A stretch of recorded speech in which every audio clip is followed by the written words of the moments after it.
ആശ ഞങ്ങളോട് പുറകണം. തൽക്കാലം ഞങ്ങൾക്ക് ആഷ്ലി വെസ്റ്റ്വുഡ് മതി എന്നായിരിക്കും ഒരുപക്ഷെ കേരള ബ്ലാസ്റ്റേഴ്സിന്റെ ചില ആരാധകർക്കെങ്കിലും പറയാനുള്ളത്. രണ്ട് പരിശീലകരും വളരെ മികച്ചവർ തന്നെയാണ് എന്ന കാര്യത്തിൽ യാതൊരു സംശയവുമില്ല. വളരെ ലിമിറ്റഡ് ആയിട്ടുള്ള റിസോഴ്സും കൊണ്ട് ബ്ലാസ്റ്റേഴ്സിന് വേണ്ടി വളരെ മികച്ച പെർഫോമൻസ് നടത്താൻ ഈ പരിശീലകരെ കൊണ്ട് കഴിഞ്ഞു.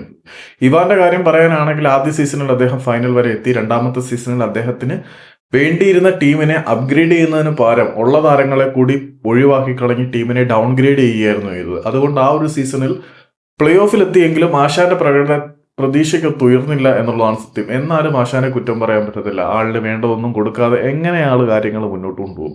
മൂന്നാമത്തെ സീസണിലേക്ക് വരികയാണെങ്കിൽ വിവാദമായിട്ടുള്ള വാക്കൗട്ട് പ്രൊട്ടസ്റ്റ് ഉൾപ്പെടെയുള്ള കാര്യങ്ങൾ നടക്കുന്നത് നമ്മൾ കാണുന്നു. അതിന് മുന്നത്തെ സീസണിലും പ്രശ്നങ്ങൾ ഉണ്ടായിരുന്നു. ആ ഒരു സീസണിൽ ബ്ലാസ്റ്റേഴ്സിന്റെ താരങ്ങൾക്ക് ഈവൻ അഡ്രിയാൻ ലൂണയ്ക്ക് പോലും പരിക്ക് പറ്റി ഇഞ്ചുറി പ്രോൺ സീസൺ ആയിരുന്നു. എന്നിട്ടും ആ ഒരു സീസണിൽ അഡ്രിയാൻ ലൂണയ്ക്ക് പകരം ക്വാമി പെപ്രയെ പോലെയുള്ള താരങ്ങളെയും കേരള ബ്ലാസ്റ്റേഴ്സിന്റെ അക്കാദമിയിൽ നിന്നും ഗ്രാജുവേറ്റഡ് ആയിട്ടുള്ള ഐമനെയും അസറിനെയും പോലെയുള്ള യുവതാരങ്ങളെയും വെച്ച് അദ്ദേഹം ടീമിനെ പ്ലേ ഓഫിലേക്ക് എത്തിച്ചു. അതുകൊണ്ട് ആശാനെ ആരും കുറ്റം പറയാനോ എതിർക്കാനോ നിൽക്കില്ല. കാരണം ഉള്ള റിസോഴ്സിനെ എങ്ങനെ ഫലപ്രദമായിട്ട് ഉപയോഗിക്കണം എന്ന് ആശാൻ കാണിച്ചു തന്നു.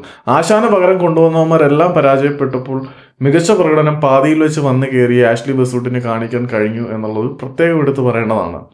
അപ്പം ഒരു സീസണിന്റെ പാതിയിൽ വെച്ച് വന്ന് കയറി പോയിന്റ് പട്ടികയുടെ അടിവാരത്തു നിന്നും ടീമിനെ എമർജൻസി മാനറിൽ പൊക്കിയെടുത്തിട്ട് അദ്ദേഹത്തിന്റെ മുന്നിലേക്ക് വെച്ച ഒരു ദൗത്യം റെലഗേഷനിൽ നിന്നും കേരള ബ്ലാസ്റ്റേഴ്സിനെ കരകയറ്റുക എന്നുള്ളതായിരുന്നു.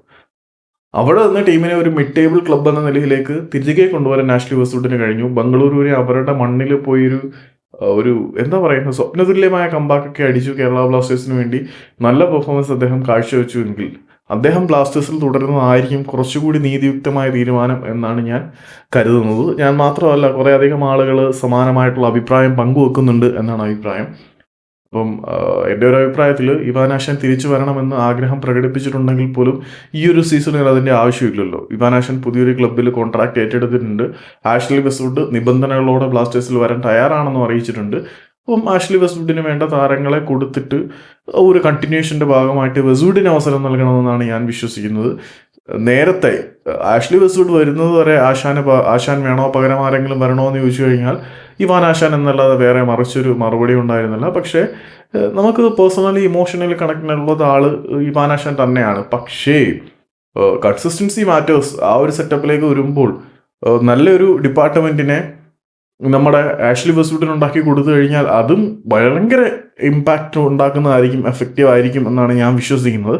നിങ്ങളുടെ അഭിപ്രായം നിങ്ങളൊന്ന് കമൻറ്റ് ചെയ്തേക്കുക. Thank you.